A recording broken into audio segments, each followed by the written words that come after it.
ഈ ഒരു മീൻകറി ഉണ്ടല്ലോ ഒരു 3-4 ദിവസമൊക്കെ നമുക്ക് കേടുകൂടാതെ ഉപയോഗിക്കാൻ പറ്റും. അപ്പോൾ അതെങ്ങനെയാണെന്ന് നോക്കിയാലോ. ഒരു മൺചട്ടി വെച്ച് എണ്ണ ഒഴിച്ചിട്ടുണ്ട്. എണ്ണ ഒന്ന് ചൂടായി വരുമ്പോൾ നമുക്ക് കുറച്ച് കടുക് ഇട്ട് കൊടുക്കാം. കടുകൊന്ന് പൊട്ടിക്കഴിഞ്ഞാൽ കുറച്ച് ഇഞ്ചിയും വെളുത്തുള്ളിയും പച്ചമുളകും അരിഞ്ഞത് ഇതിലേക്ക് ഇട്ടിട്ടുണ്ട്. അതൊന്ന് മൂത്ത് വരുമ്പോൾ നമുക്കിതിലേക്ക് ഒരു 1/4 ടീസ്പൂൺ ഉലുവ, 1/4 ടീസ്പൂൺ മഞ്ഞൾപ്പൊടി, 1/4 ടീസ്പൂൺ കായപ്പൊടി ഇത്ര ഇട്ടിട്ടുണ്ട്. അതെല്ലാം ഒന്ന് മൂത്ത് കഴിയുമ്പോൾ ഒരു 2 ടേബിൾ സ്പൂണോളം മുളക് പൊടി ചേർത്തിട്ടുണ്ട്. മുളക് പൊടി അവരവരുടെ ആവശ്യത്തിന് അനുസരിച്ച് ചേർക്കാം. മുളക് പൊടിയുടെ ആ പച്ചമണമൊക്കെ ഒന്ന് മാറി നന്നായിട്ട് മൂത്ത് കഴിഞ്ഞാൽ നമുക്കിതിലേക്ക് കുറച്ച് വെള്ളം ചേർത്ത് കൊടുക്കാം. വെള്ളം ഒഴിച്ചു കൊടുക്കുമ്പോൾ ഒരുപാടങ്ങ് വെള്ളം ഒഴിക്കേണ്ട. മീനിൻ്റെ കഷ്ണങ്ങൾക്കനുസരിച്ചുള്ള വെള്ളം മാത്രം ഒഴിച്ചു കൊടുത്താൽ മതി.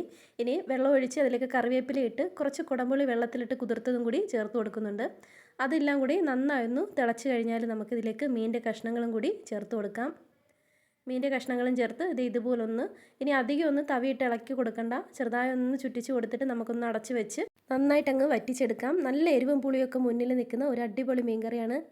അപ്പോൾ എങ്ങനെയാണ് എല്ലാവരും ട്രൈ ചെയ്ത് നോക്കിയിട്ട് ഫീഡ്ബാക്ക് അറിയിക്കണം കേട്ടോ. ഓക്കെ.